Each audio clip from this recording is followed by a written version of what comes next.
Well, hello, everybody. Welcome back to Cocktails and Rocktails with me, your most notorious groupie, Allison Rouse. For those of you that don't know, author of this little book right here, where you can get these other little books down in that description.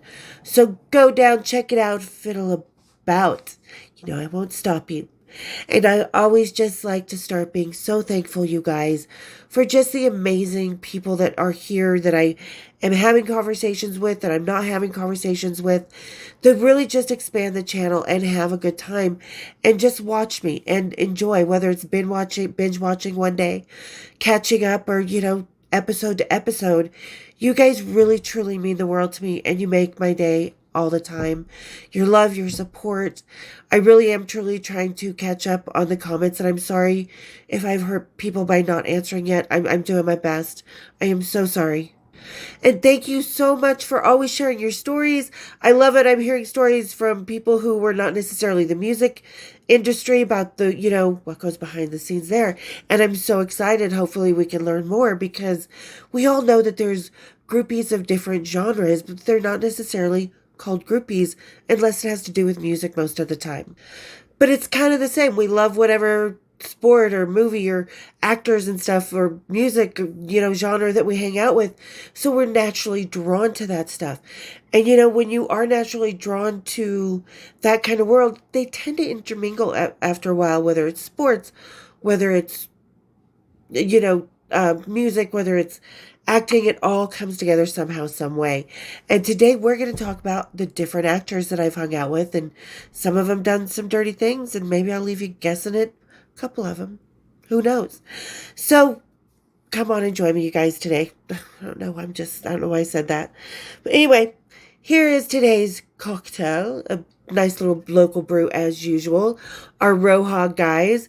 This is their summer flavor, the Fuzzy Peach Sour. Fuzzy Pucker. Fuzzy Fucker? If you put it backwards. Sorry, I just always do that sometimes, these words. But yeah, it looks good. Sounds super fresh. I like a good peach sour. Shades is usually my go-to for that, but we're going to see how Roja is today. So, all right, everybody, grab your cocktails. Kick up your feet. And let's have a little cocktails and, actor tales. Ooh.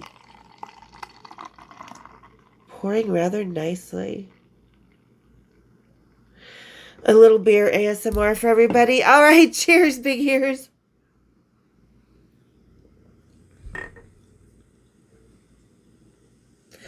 Okay, very mild on the sour. The peach is very subtle. The ale is more the flavor here, which they have a good ale. So I would give it probably out of 5 stars a 4. It's almost there, because with Shades, it's so hard to live up to that Shades flavor. But they've done a really good job. I would drink this again. I would definitely, have it out at a picnic or something, on the cold day, on a warm day. So let's get into business. So a lot of times people think, like I said, that groupies just generally hang out in music.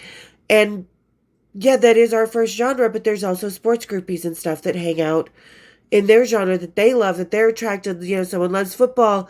They might be a football groupie. They might be a basketball groupie. They might be, a race car groupie. So there's a lot of things. And when you're a rock groupie or even a sports groupie, anything like that, you tend to be opened up to different worlds, different, behind the scenes worlds of famous people.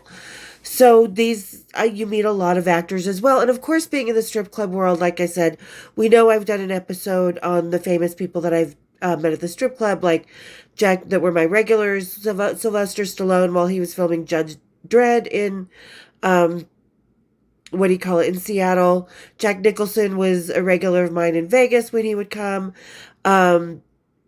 Drew Barrymore came into the clubs later from Dazed and Confused, who was later on CSI and Empire Records. I think it was when he was filming Empire Records, actually, that they came into downtown Deja Vu in Seattle. So it was kind of cool, because you get to meet him, and you get to hang out, and you're comfortable with him, and they sense that. So you make a lot of money off him off the strip club. But outside the strip club, you're gonna run, especially living in Vegas. Because there's one, and I did an episode about this, but these don't get a lot of hits. So I kind of like to amalgamate some that don't get a lot of hits so people can go and check out the full story. Um, but Steve Gutenberg from Three Men and a Baby, what is it? The Police Academy, stuff like that. Disney's little good old down home boy, right? His little sweet innocent boy. Well, the VH1 used to do a golf tournament every year, and it was in Vegas for a few years. And they held the first year it was in Vegas. They held the party at the Hard Rock Hotel at Mr. Lucky, or not Mr. Lucky's, at the oh my God, it was a big arena when they closed it down, but the Joint. So, and this is when it was like a 3,000 seater.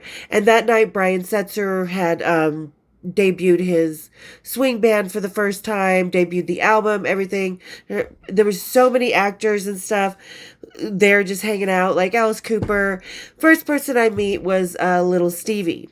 And I was gonna put little Stevie, from the Boss's band, from Bruce Springsteen's band, and also from The Sopranos. That's why I'm including him. But this is before The Sopranos, so they knew me pretty well at the Hard Rock at the time, and we were just walking by. We had no clue any of this was going on. So me and my best friend from Vegas, cousin Amy, so had no idea that this was even going on, and we walked past the Joint's doors, and there was a few security guards. They're like, "Ladies, you need to be in the party. There's a whole VIP party going on here." We were like, "Really? Of course it's VIP. We want to be in there. What's going on?" And they're like, "Oh, it's a bunch of actors and musicians from the VH1 golf tournament." Oh, cool. I might know some of them because a lot of the musicians I've golfed with from Glenn Tipton, we know KK Downing has, he didn't work out too well, had a golf course. But Zach Wilde, there's been a golf game going on, Vincent Paul. There was a golf game going on for years and years and years with a bunch of musicians as we crossed paths. But so I thought, oh, cool, I might know some people in here. And it was kind of an odd lot, Alice Cooper was there, gives a fuck. I've never cared for Alice Cooper. I like $1 Billion Babies, but his show was always the same thing, same thing, same thing. So I got bored with it real quick. But anyway, so walk in and you just start to see things, and I see little Stevie and I'm like, oh, cool, little Stevie, there's a fucking guitar player. He's badass. Like I said, this is right before Sopranos was coming out, so he was probably acting in it at the time, but it wasn't really known yet. So I come in and the security guards take us in. We go to the bar. There's our favorite bartender, Chattels, and we're getting our champagne, we're getting our Dom open, he's putting it on the ice, and I turn around and one of the security guards is like, "Hey, so little Stevie would like to say hello to you." It's like, okay. So he takes me over, and we introduce ourselves, and we just talk. Like, he was just a cool guy. He's like, "You just remind me of someone that I know, and it's just kind of cool, and you're a very beautiful woman." And I don't think he was hitting on me because he's been with the same woman for a long, long time. He probably has had indiscretions, but I didn't feel that. And I know we all know when someone's really hitting on us, or maybe this one went over my head. But we were just talking, and he was like the coolest guy, and his little underlip, and he was just little Stevie with his, his scarf on and his long coat and looking all gypsy and stuff before his soprano days. And it was just really cool to meet him, because you don't get to meet people like that. Like, there's certain musicians that you just are kind of more behind the scenes, not necessarily up front, that are really amazing, really cool, and you aren't going to meet them. And actors. And that's why but we're getting to Steve Gutenberg. So Steve Gutenberg happened to be there, and he saw cousin Amy and I, and he just sauntered with his manager right on over. And he was like, "Hello, ladies." And both cousin Amy and I had on these short skirts, the micro minis. We had on, it was all Gucci I was wearing. I remember that. And I had on my Gucci boots and just hanging out with my little purse. And, I was just talking, and cousin Amy's in her little short skirt, and I've got my little cute girl sweater on over my little top. But anyway, I always remember what I'm wearing. It's so weird. And so Steve Gutenberg comes up to us, and he starts talking, and his manager's introducing us all, and just hanging out. We're having a good time. He's going to get us more champagne. I'm like, "Oh, just tell him to refill Amy and Allison's glasses." So he was like, "They know you?" I'm like, "Oh yeah, they know us here. I know the owner at the time, Peter Morton." But so anyway, we were just hanging out, and so as Steve's talking, we're all just smoking cigarettes, we're having a good time, we're talking about going to smoke a joint out by the pool as we do, and just sitting. This is before weed was legal there, and all of a sudden he just, I know he's got his, I feel Steve, he's cuddling up between me and Amy. He's talking about just what I need, the blonde, the brunette, this and that. It's just like that perfect little balance. He's just kind of flirting with us. He's like, ooh, my favorite place to be, between two women. And all of a sudden, I feel his hand go on my butt, slide down past that little hem of my miniskirt, and just cup the fucking, and I'm not wearing underwear, neither is Cousin Amy. We're anti-panty people, right? So he cuffs his fucking hand, and I'm just like, what the fuck? And I'm like, all right, his digits aren't moving anywhere. Just whatever. It's all fun and games. And I turn and I look, and I sort of look over at Cousin Amy, and she looks over back at me, and right the way she looks at me, I know he's doing the same thing to her. So he's standing there with both of his hands up Amy and I's skirt, cupping our butts. And we're just like, he's like, I would love to do this. And we were like, yeah, it's not going to happen. And we're just kind of, and we're like, well, maybe we'll see what happens later on. But we just got here. We should go mingle. And he kind of squeezed our butts and slapped and was like, don't forget about me, ladies. And we somehow gave him our number at the beginning, in the night. And, he ended up calling us later. Like, we just went home. Like, we just hung out, saw a couple other musicians. I don't remember who.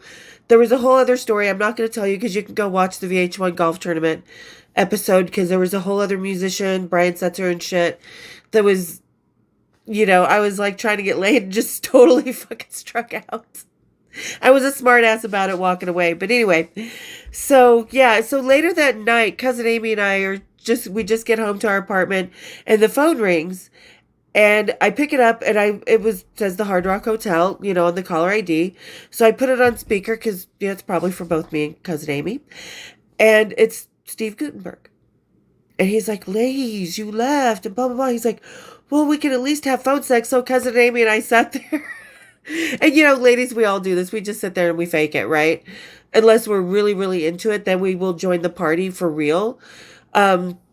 And they're like, yeah, and we just had that fake, we're just sitting on the kitchen counter, like, having our fucking, just munchies, eating some chips. Yeah, it feels good. I can feel your finger up there. Crunch, crunch. And yeah, I had phone sex with Steve Gutenberg. So there's that. And one that I always forget to talk about, was around 89, 90-ish. I was in Salt Lake City, maybe 91. It was when the movie Freeway was being made, which was a Reese Witherspoon, Kiefer Sutherland, Brooke Shields is in it, Harvey Keitel. It is a black, and it was being premiered, I think, at Sundance. I think they were either filming some of it here, or is being premiered, or both. So, because he was here a couple times. So, and I heard about this movie being filmed, and this actor that was in town, and I was like, ooh, I like him. Because, the Lost Boys, it was pretty fucking new. It was pretty out there. And we still had the sexy, all of them, you were either the Jason Patrick or the Kiefer Sutherland or the Billy Worth guy, you were one of those guys, and I was a Kiefer Sutherland girl. And when he was here filming, I just took my groupie instincts and went to the hotel. I heard about it, and I was like, I can't imagine where he's staying. So it kind of did the rounds, and I went straight to the band hotel out of habit, because that's where you go. And went to the hotel bar, was there for about 45 minutes, and kind of asking the bartender, he's like, yeah, there's a bunch of people, crew and stuff from the film. And he's like, I think there's a couple actors here. And right as we were kind of talking about it, of course, the doors you guys saw in the where the Bentley's was at the Marriott, and there were the saloon style doors, and it was really dark inside the bar, and of course light on the outside. And all of a sudden the light comes in, and who walks in? Kiefer Sutherland. And it was right after the Julia Roberts breakup, I think. I think that was all going on. I didn't fucking care. I just wanted to fuck Kiefer Sutherland. And he was just there with a couple other guys on the crew, I think the director or something, for the movie Freeway. Like I said, fuck it, if you haven't seen it, you guys gotta see it. It is the funniest, darkest comedy based on Little Red Riding Hood. And Kiefer is hot. So we just were drinking and I was just sitting across. He's like, hey, you by yourself? And I was like, yeah. And he's like, not anymore. And he just comes over and he drags his friends and they come over and we start talking. And he was in town for a couple weeks. So just, yeah, hooked up for a couple weeks. And he was great. And he was so sweet and he was so cute. And he would get me these little flowers. And of course, I brought him some of my cookies. If you've seen the short, if I don't know if I posted it or if you've seen my TikTok, I tell about the cookies that we used to do for the rock stars that were not really my cookies at all. Mine were Mrs. Fields. Danny's were the Doubletree Hotel cookies that we would steal from everybody's room. So I bring him my cookies and he brought me these really lovely flowers. And he would do these really awesome, like, just kind of romantic, oh, we're gonna order room service tonight and have a carpet picnic and just hang out and just talk. And it was so much fun. Like, and then he came back like a few months later for about a week and we hung out. And I think that's when he came back for Sundance for the premiere. I think it premiered at Sundance. A lot of actors used to come to Sundance and a lot of musicians. Like, you could see U2 played one year at Cicero's, this tiny little bar up in Main Street, Park City, Utah, with a little stage. You walk in and, oh my God, there's U2. Oh my God, there's Metallica. It all happened one year, like Tony Bennett, just all these big bands and all these big actors and stuff. And I went every fucking year. There was one year I was making out with Lou Reed right not long before he passed away. But anyway, that's besides the point. We're talking about Kiefer. Kiefer was just hot. He was just, and man, yeah, he was everything you think he was when you're watching Lost Boys, that kind of dirty, filthy, but he also has that sweet side to him. And I like his sinister side because he was filming a movie where he was the big bad wolf, literally, for this, fucked up version of Red Riding Hood. So he was kind of in his sinister mood. Even though, like I said, he's a really nice guy. He actually cooks, and stuff like that, and enjoys it and has a good time. And we just had a blast. He was great in bed. He's the kind of guy you could laugh your ass off with, but still just get lost in the sweaty fucking passion and fall off the bed and not even notice. And just be totally lost and he's not that big either. He's not that tall. Like, he's not much taller than me. I'm 5'6", so he's probably about 5'7". Maybe, I don't even think he's 5'8". But yeah, so we just hung out and had a fucking blast a couple times in that era, like I said. And the second time he was here, he really fucked me with the mission. And I think, like I said, it was after he broke up with Julia Roberts and was stood up for their wedding. It was around that time. And yeah, he had a mission. And I was like, I will be your rebound. I have no problem being a rebound. Because that's, people fuck like beasts when they're in rebounds.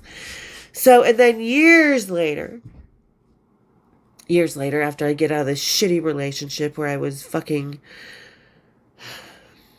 the one right where I was released my book, I have a whole episode about the journey of my book, but where it was a really horrible worst 2 years of my life. And I'd come back to Salt Lake City after a couple little detours elsewhere and started working for the state of Utah at the DABS, the Department of Alcohol Beverage Services. Back then it was control, because they do control it here. And I lived a few blocks from my store, so I would just walk to work because I just didn't fucking see the point in driving and having to deal with traffic for 3 fucking blocks.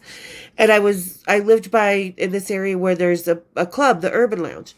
And I was walking home one day and I happened to see a tour bus. I was walking right by it. I'm like, I might go around the block, see who this is. And I was walking towards it and I'm looking at the tour bus and I look up at the marquee. And as I'm looking at the marquee, taking in the name, I turn and I look and the bus door opens and a couple guys are walking off and it's around 4:00. So it's about sound check time. And out comes, and there's a few people coming around looking to get autographs. So I'm like, who is it? And I look up and I just barely register the name and I look over and there's Kiefer. It was Kiefer Sutherland when he was on tour with his music. And this is about 2016, I want to say. And I was just walking, I was like, wow. And people were standing and signing autographs. So I just sort of stopped and he kept looking at me and he's like, you remind me of someone I used to know. And I was like, is her name Allison? And you saw her a couple times about the time you were making Freeway? And he stops and he goes, "Is that you?" And I was like, it is that me?" I said, "That is me." And he was like, "Holy crap." And we hugged. He's like, "What are you doing?" I'm like, "Just going home from work. I work for the state of Utah." And he was like, and we just started talking. And he was like, "Well, go home, get showered, come back. We'll put you on the list." And yeah, hung out for a couple more days. Totally fun. I love Kiefer. And it was nice because, he's just cool. And it's like, hey, have a good time. Nice life. See you later. Then, as always, there's the one, and that was the last time I saw him. We didn't keep in touch, and that's okay. You don't have to. Sometimes you're just meant to cross paths in the middle of the night and go on your merry way, and that's it, and that's okay. I love those. Like I said, he fucked me like he was rebounding again. Sorry, I didn't mean to clap that loud. My microphone. Oh, I just love that. Ladies, in the description, guys. In the description. We all love a good rebound fuck, or being the rebound fuck, because they got something to prove. Like this artist that Bradford, whatever, great artist, sucked in bed, and even him. But that was the only shitty rebound sex I think I've ever had. But yeah, down in the comments, you tell me about the rebound sex. And last one that we're gonna talk about is one that everybody knows, and it's kind of odd because many, many moons ago, there was a movie that was released. It was an Easter weekend. It was April, I want to say, of 96-ish. Maybe 97. I think closer to, I can't remember. But anyway, Happy Gilmore 1 had just been released in the movie theaters. Easter weekend, Cousin Amy, or not Cousin, it was Crazy Lisa and I, because Cousin Amy had gone back home to Michigan for a while before I brought her back out. And she stayed permanently. But Crazy Lisa and I were just hanging out one night at the Hard Rock, our usual haunt. And we were bored because it was Easter weekend. There wasn't going to be a whole lot going on. And I'm like, you know what? Maybe we should just go home, call it a night, go drink at Kelly's or something. And she's like, yeah. She's like, let's just go home. And as we were going to take our champagne glasses to the bar and say goodbye to Chattels and everybody and Jimmy, the other bartender, we turn around and this guy's like, hey, ladies. Hey, hi. He's like, God, I love athletic women. He looks me up and down. I was like, okay, whatever. Because I don't, when I was hot, I don't have big hips or anything. So we stop. He's like, yeah, me and my friends are a bunch of famous actors. You should come hang out with us. And it was Adam Sandler, Rob Schneider, Alan Covert, their hot fan, Greg. I think it was this, like, Adam Sandler could not lie about his name, but Alan Covert's like, yeah, my name's Josh. Dude, don't lie to us when your name is in the credits and we're going to go watch the movie after this weekend. So we ended up going up, just hanging out with them. They were at the 21 table, so we went over there like, yeah, we should go up to our room. I'm like, cool. They're like, do you have any weed? We're like, fuck yeah. Like, let's go up and smoke it. So we were going to go up and smoke a couple joints because ladies always leave the house, especially in Vegas, with a few joints in your purse. Always when you're going to hang out with the band. I have that. I don't know if I've done it, but we may do how to get backstage video. Anyway, useful tools. Anyway, so we went up to the room. They ordered a bunch of Dom Perignon to the room. We were smoking joints. It became the wildest orgy Easter weekend. In fact, if you watched Adam Sandler on True Heights podcast, he was because I didn't know Travis Kelce was in it, and that it made sense why he was on there after that. But he was talking about, and I think I've posted it in a short here. It's definitely on my TikTok. But Adam Sandler was talking about whatever happened to, Bobby Boucher. Did he get the character in the Water Boy and stuff like that? And he's like, went to Vegas, got a little wilder than he could handle. And I was like, yeah, it did. Didn't it, Adam? And I know when he said that, he was thinking about that because it was an orgy. I mean, Josh at Alan Covert, which is weird. He's not in Happy Gilmore 2, and he's not even producer credits. So did something happen between Alan and Adam?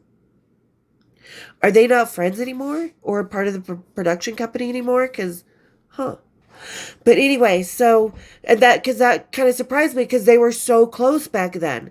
They were like camaraderie. Like, it was just their little clique of guys making, that were friends along the way and made this production company, were up and coming, and still, they were famous, but they were still kind of at the very, very beginning of the upswing to what they are now. And so Alan was like, I was like, coming out on the balcony. I'm like, I want to give you a roll on the balcony, right?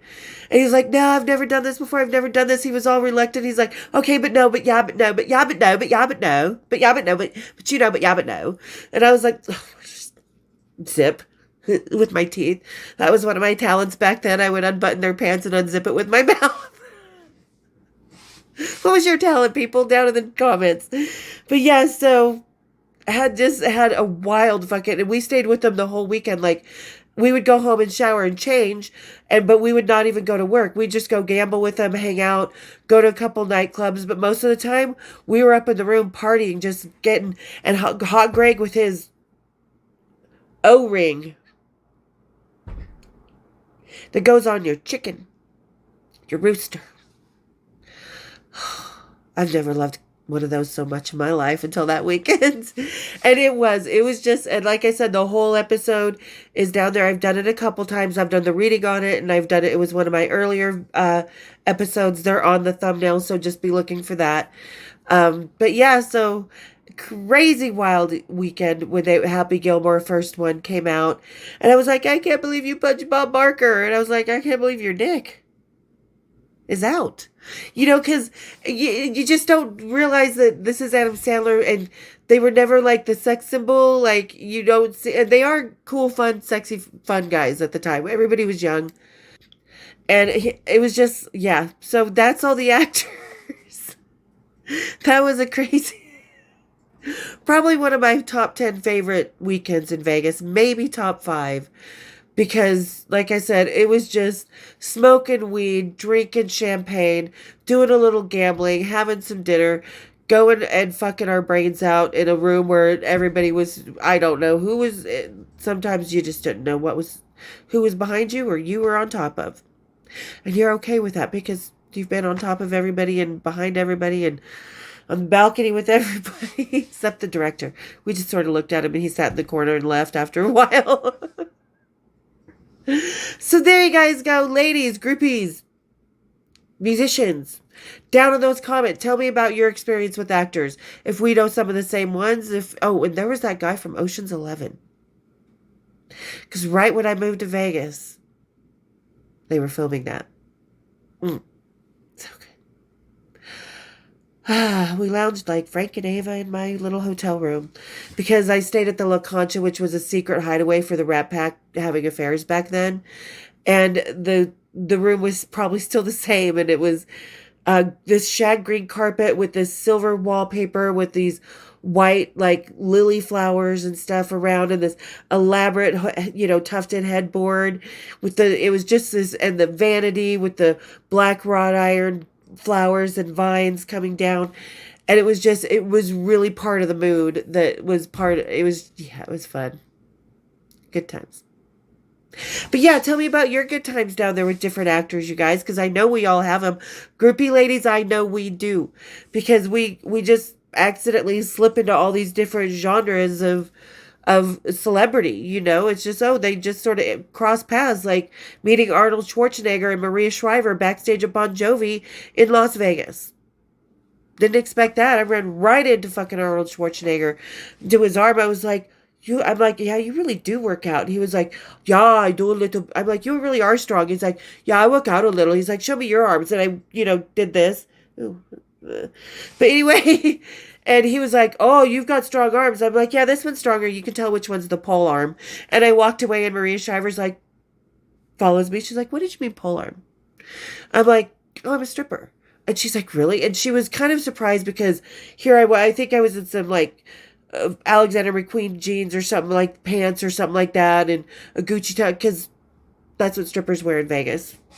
The punchers, you can tell the punchers because they're wearing what they think strippers would on a night out, which is really the work clothes, and the strippers are wearing what they can afford, which back then was Gucci, and a lot of that. But anyway, So yeah. So in Vegas, anything can happen. It's so easy to go. It's so easy to just slip into different genres because you never know who's going to be backstage.